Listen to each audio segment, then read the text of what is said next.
Quem nunca ouviu o pai ou a mãe dizer pra gente: se não se comportar, Deus vai te castigar. Se não comer tudo, Papai do céu não gosta. E nós temos ainda aquela famosa frase: porque Deus quis. Quem nunca ouviu essa frase, né? E quantas vezes, na verdade, a gente queria um esclarecimento, né? Uma resposta diante daquele desafio que a gente estava enfrentando. E quantas vezes fomos nós que dissemos essa frase? Também por não ter uma resposta para dar ao próximo, ou ainda porque não queríamos gastar nosso tempo explicando sobre algo que a gente até teria um conhecimento, mas nos acomodamos no porque Deus quis. Nós temos também uma visão antropomórfica de Deus. O que é isso? É dar características humanas a Deus. Nós idealizamos um Senhor barbado, sentado num trono, com seu caderninho anotando nossos erros, anotando os nossos acertos, vendo para quem que ele vai dar estrelinha, para quem que ele vai dar um castigo, uma punição.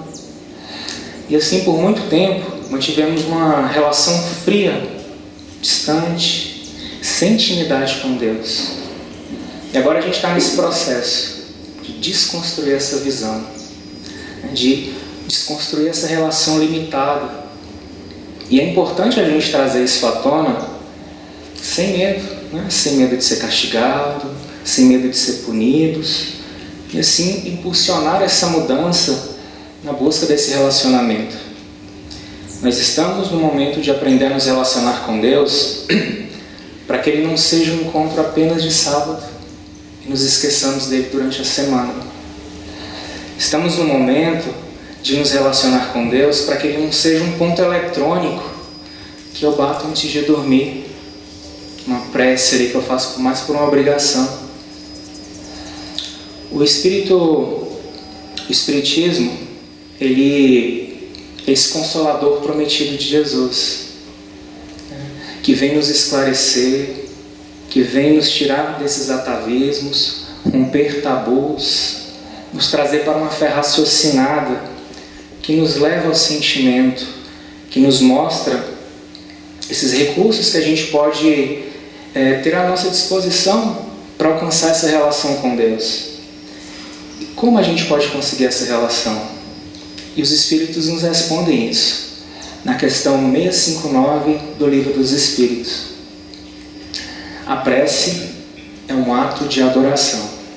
Fazer preces a Deus é pensar nele, aproximar-se dele, pôr-se em comunicação com ele. Nós muitas vezes tomamos a prece como um ato mecânico, algo que é mais da boca para fora, mais para cumprir um formalismo, cumprir uma obrigação. É um Pai Nosso automático, distraído, sem presença. Que dificuldade a gente tem em estar presente, né? Principalmente nos nossos dias atuais. É uma correria tão grande. Nós estamos, por exemplo, sentados aqui pensando no que a gente vai fazer para o almoço, na visita que a gente tem para receber.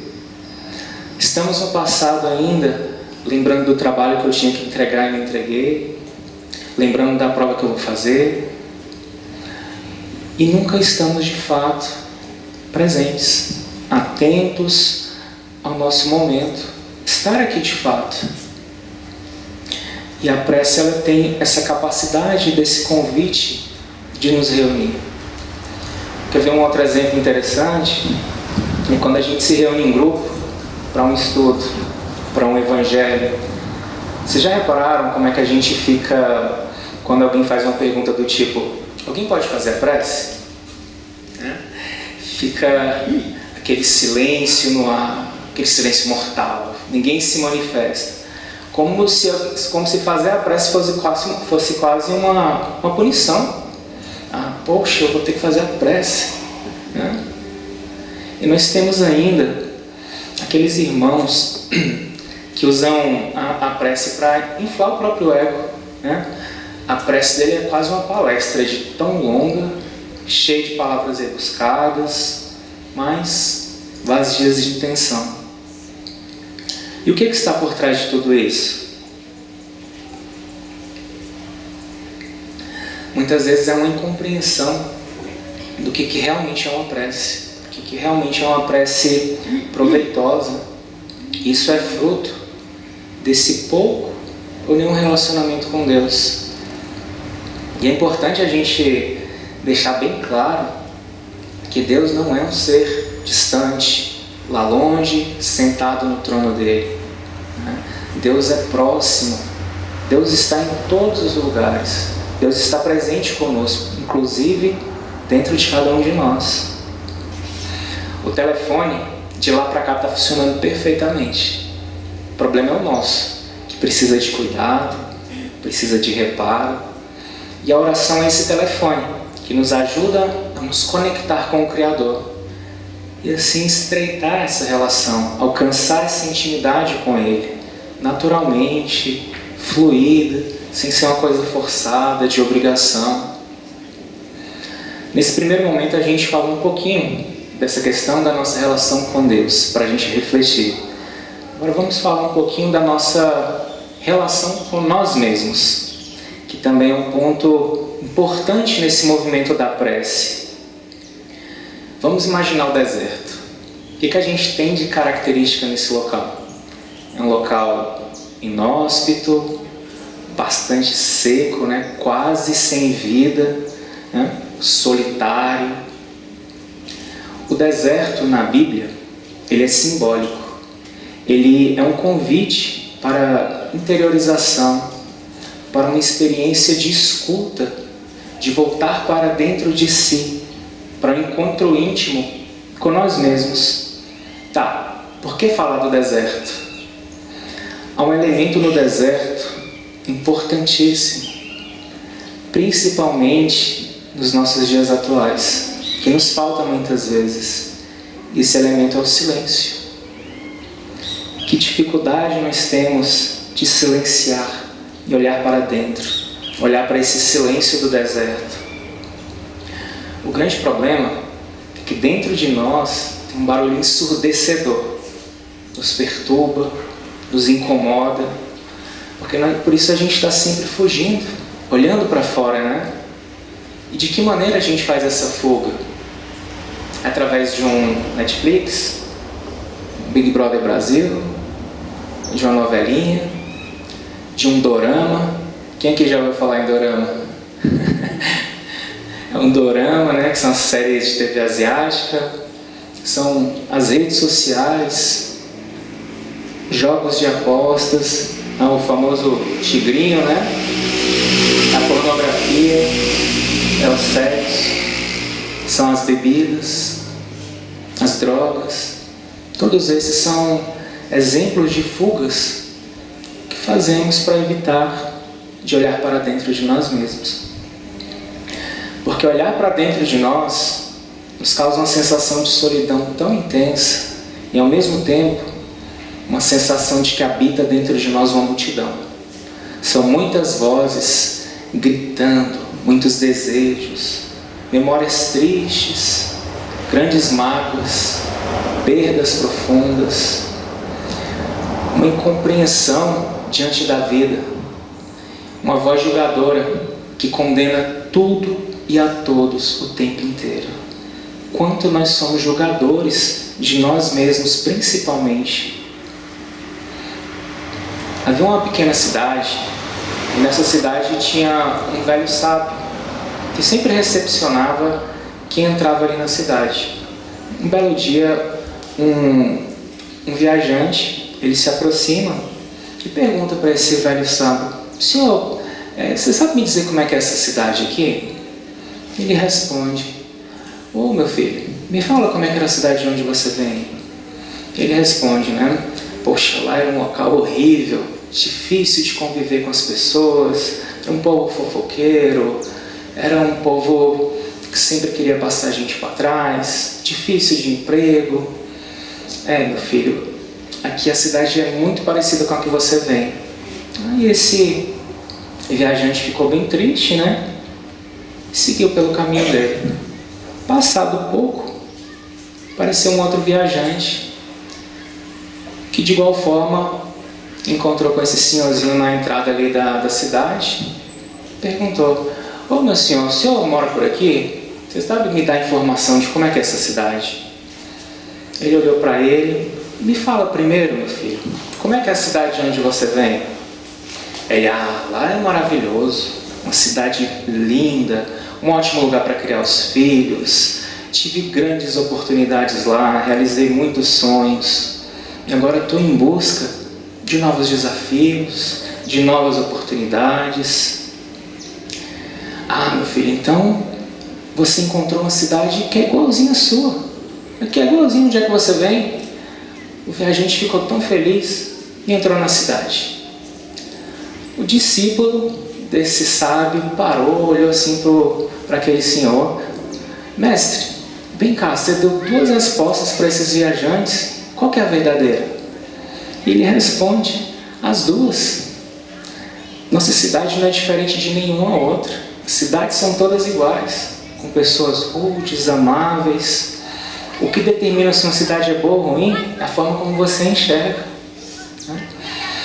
E a verdade é que onde quer que você vá, você vai estar lá. Onde quer que eu vá, eu vou estar lá. Nós tentamos encontrar soluções externas para problemas internos. Nós trocamos de emprego, trocamos de companheiro, e o problema continua, porque o problema ele não está fora, o problema ele está dentro. Nós somos a variável que precisa mudar. Enquanto a gente não entender e alcançar essa reflexão, nós vamos estar sempre fugindo, buscando a nossa felicidade em outras coisas, quando a felicidade ela habita em nós mesmos. E a oração, ela tem essa capacidade de reformar e melhorar o nosso quadro mental, diminuindo o barulho, pacificando essas vozes internas. E esse exercício ele tem que ser uma constante. Não se muda de um dia para a noite. Nós temos que alcançar esse equilíbrio. E o equilíbrio se dá com a constância, com a disciplina. Caiu, levanta e vai de novo. Caiu, levanta e vai de novo. Quando a gente ora, a gente tem um entendimento que as circunstâncias que a gente está passando vai mudar. Que aquele pedido que a gente faz, que aquela oração que a gente faz pedindo para ser curado, pedindo para resolver o problema financeiro que a gente está passando, a gente pede paciência, pede para deixar de ser ansioso. Por aí a lista é grande dos nossos pedidos. No entanto, nós estamos desacreditados, porque muito do que nós pedimos parece não acontecer. E a oração parece que vai ficando sem sentido na nossa vida, porque de que adianta? Eu pedi e parece que nada muda. Será que Deus não está me ouvindo? Será que Deus não me escuta? Nós temos ainda aquela sensação de que Deus tem seus preferidos, de que parece que a vida sorri mais para uns do que para outros. E Paulo de Tarso nos ajuda nessa reflexão. Ele fala que agora, pois, vemos apenas um reflexo obscuro, como em um espelho, mas então veremos face a face. Agora eu conheço em parte, mas então conhecerei plenamente. O que Paulo quer dizer? Que nós só vemos parte das coisas que nos chegam, parte dos acontecimentos, que parece até sem sentido, parece um castigo de um Deus caprichoso. Mas lembremos, Deus é justo, Deus é amor, Deus é misericórdia e bondade, Deus é justiça. E aquilo que parece não ter sentido, não ter saída, é apenas uma fotografia, um momento de um quadro muito maior, que ainda vai se tornar conhecido por cada um de nós. A gente tem que ter paciência, sermos capazes de observar todas essas situações que nos chegam. Lembremos, nós estamos vivendo dias difíceis aqui na Terra, Cada um de nós aqui imagina que às vezes o irmão que está do nosso lado está enfrentando dores terríveis na alma. Eu digo para cada um de vocês, para mim também, me incluo nesse meio, não desmereça a sua dor. Não a empurre para debaixo do tapete. Não a esconda na fachada de um sorriso amarelo. Este é o momento que Jesus nos permite. Ele diz para cada um de nós: vinde a mim, vós todos que estáis cansados, fadigados, eu vos aliviarei. Eu vos aliviarei. Sinta a sua dor. Sinta essa raiva que brota dentro de você. Sinta seu medo. Chore se for preciso. Grite. É lícito. É permitido. Qual que é o problema? Estacionar neles. Sentir os nossos sentimentos é importante. A gente registrar essa raiva que a gente tem, essa dor. A questão é, nós não podemos parar nele. Que a grande dificuldade nossa, diante de uma situação que nos remete uma raiva muito grande do irmão, a gente fica retroalimentando esse ciclo. E o grande segredo é esse: não pare, registre e continue. Resiste, identifique e passe esse momento. Não se deixe consumir pelo ódio, pela amargura, pela depressão. Não desista da vida. A vida é maravilhosa. E às vezes por esse momento nós ficamos com esse sentimento de que as coisas perderam sentido, significado. Mas lembre, quando a gente identifica que algo não está bom, a gente lança ao universo um sinal para mudança. E o que nós estamos aprendendo aqui é uma mudança na nossa relação com Deus e na nossa relação com nós mesmos. Quando a gente faz a prece com confiança, o que Deus nos concede? Coragem, paciência e resignação.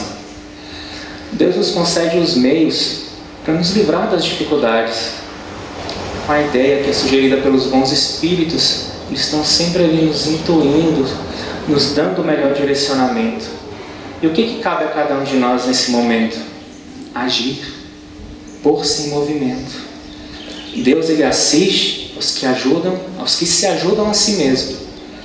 Tem uma frase que é importante a gente trazer ela bem próximo de nós: ajuda-te e o céu te ajudará. Ajuda-te e o céu te ajudará. Isso nos ajuda a sair dessa posição passiva e agir. Isso é extremamente importante. Todos os recursos estão à nossa disposição. A prece é esse recurso para a gente se movimentar, pôr-se em direção ao novo. E aqui nós somos convidados a tomar posse da nossa fé, a renovar as nossas esperanças, a sermos de fato os autores da nossa vida, a deixar de ser passageiros e assumir a direção, assumir o controle. Nós não somos instrumentos passivos. Nós não somos seres sem opinião, sem vontade. A gente tem um livre-arbítrio que Deus nos deu. Nós temos essa iniciativa, essa possibilidade do agir. Nós não somos robôs, sem vida, sem sentimento, que a sociedade atual nos coloca e nos impõe. Esse mecanicismo, né? Essa vida sem freio, sem paradas, sem pausas. Deus, ele nos deu o entendimento e a inteligência para que a gente utilizasse. Ele deu a vontade para que a gente queresse. Lembremos, nós somos livres para a gente fazer o que quisermos, mas a gente tem que ter uma consciência que toda ação nossa, boa ou ruim, ela vai ter consequências, a depender do que a gente escolhe. A lei, né, de ação e reação. E aqui mora uma grande virada de chave na nossa vida. Uma grande virada porque eu me dou conta que eu sou o responsável pelo que me acontece. É uma virada de chave porque eu paro de tentar achar culpados, de tentar apontar o dedo.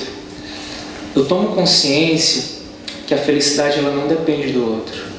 ela não depende do companheiro, de uma posição social, de um lugar, de um status. Eu deixo de ser vítima das circunstâncias. Eu tomo consciência que a vida que eu levo, ele é o resultado direto das minhas decisões, das minhas ações. Por exemplo, se eu negligencio a minha saúde, né, não me cuido, não me alimento bem, não faço exercícios, como é que eu posso me queixar quando eu adoeço? Ou ainda, transfiro essa responsabilidade para Deus. Senhor, eu venho ao gasto, eu faço os trabalhos, oro, faço o evangelho no lar, como se isso nos blindasse do nosso autocuidado, da nossa responsabilidade. Quando o outro, ele investe nos estudos, consegue uma oportunidade de emprego melhor, eu prefiro ficar maratonando séries. Aí eu digo que o outro teve sorte, que Deus parece que gosta mais de um do que outros, que o outro é privilegiado. É mais fácil eu apontar o dedo do que assumir a responsabilidade. E tomar essa consciência nos ajuda a ter uma relação mais próxima com Deus, mais próxima conosco mesmo. E por que eu estou insistindo nisso? O que tem a ver essa questão de relacionamento e oração? Tudo. Porque eu não preciso fingir que eu sou inocente. Eu não preciso ficar usando máscaras comigo mesmo, com Deus, com os outros. Quando eu erro, eu posso dizer para mim e eu posso dizer para Deus: deu ruim aqui hoje, Pai. Hoje eu vacilei feio. Meu Deus, me ajuda. Eu não sei o que fazer diante dessa situação que eu estou passando. Isso é maravilhoso, porque gera essa cumplicidade. Cumplicidade a gente só tem com quem a gente tem relacionamento. Como é que eu posso ser cúmplice de mim mesmo se eu não tenho um relacionamento comigo? Como é que eu posso pedir uma cumplicidade com Deus se eu não tenho relação com Ele, se eu não tenho intimidade com Ele? Isso é maravilhoso, porque a gente pode ser acolhido sem julgamento, sem apontamento, contando com essa misericórdia desse Pai de amor.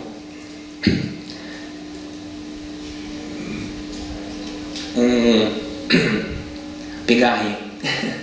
Um senhor muito sábio, ele disse o seguinte: na vida nós caminhamos em círculos, com um saco cheio de sementes nas costas, e há um furo nesse saco. E na medida que a gente vai caminhando, as sementes elas vão caindo do saco. E ele fala uma coisa que é bem interessante, foge do convencional. Ele diz que a semeadora, ela não é opcional, ela é obrigatória. A única coisa que cabe a gente escolher são as sementes. Nós podemos caminhar pela vida carregando sementes de flores ou sementes de espinhos. A opção é nossa. Mas como a gente anda em círculos, uma hora a gente vai passar pelo mesmo caminho que a gente passou em um momento. E o que a gente vai encontrar nesse caminho? Ora, se a gente semeou sementes de flores, vamos encontrar um caminho florido. Se nós semeamos espinhos, vamos encontrar um caminho espinhoso. E a gente pode estar pensando agora: o que eu ando semeando? E a resposta, ela não está no que a gente anda semeando. A resposta está no que a gente anda colhendo. Eu vou repetir, que isso é importante. A resposta, ela não está no que a gente está semeando, mas no que a gente vem colhendo. Os espíritos, vamos dizer, Kardec pergunta a eles na questão 660 do Livro dos Espíritos: a prece, ela torna o homem melhor? Sim, porque aquele que faz a prece com fervor, com confiança, se torna mais forte contra as tentações do mal. E Deus lhe envia os bons espíritos para o assistir. É um socorro jamais recusado, quando pedimos com sinceridade. É um socorro jamais recusado, quando pedido de coração. A oração é um socorro jamais recusado. A gente vai ao gasto, assiste palestra, passa num atendimento fraterno, faz um tratamento, trabalha na casa, e a gente sai daqui renovado, né, cheio de energia, vigorosos, e vamos para casa. Eu vou vencer, eu vou dar conta dessa semana, vou dar conta desses desafios, pensamento equilibrado. O dia vai passando, os dias vão passando. Aquela frase positiva, eu vou vencer, eu vou conseguir, começa a se tornar uma grande interrogação. Eu vou vencer? Eu vou conseguir? Vai dar certo? E vamos desanimando, os pensamentos vão começando a ficar turvos, começamos a desanimar.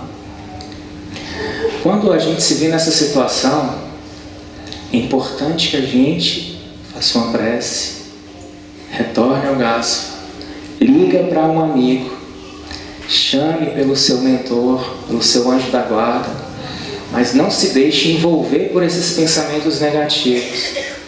Não desista, continua, insista.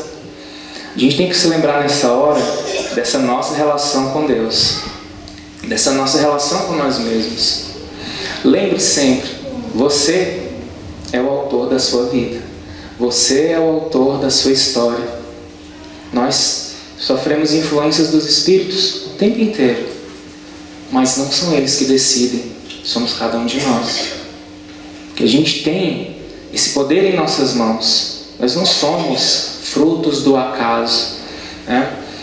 Um pensador, salvo engano, foi Albert Einstein, diz que Deus não joga dados com o universo. Deus não fica ali e fala assim, opa, deixa eu ver se eu vou dar uma benção para esse aqui, ou dar uma punição para aquele ali. Não. Deus não joga dados com o universo, não joga dados com a nossa vida. Então a gente tem que sempre lembrar desse recurso precioso que nos liga a nós e o Criador, a prece, esse poderoso instrumento que conecta, que nos renova as energias. A prece, ela é Peraí, vamos apertar aqui que o tempo está chegando. A prece é um ato de adoração. Fazer preces a Deus, pensar nele, aproximar-se dele, pôr-se em comunicação com ele.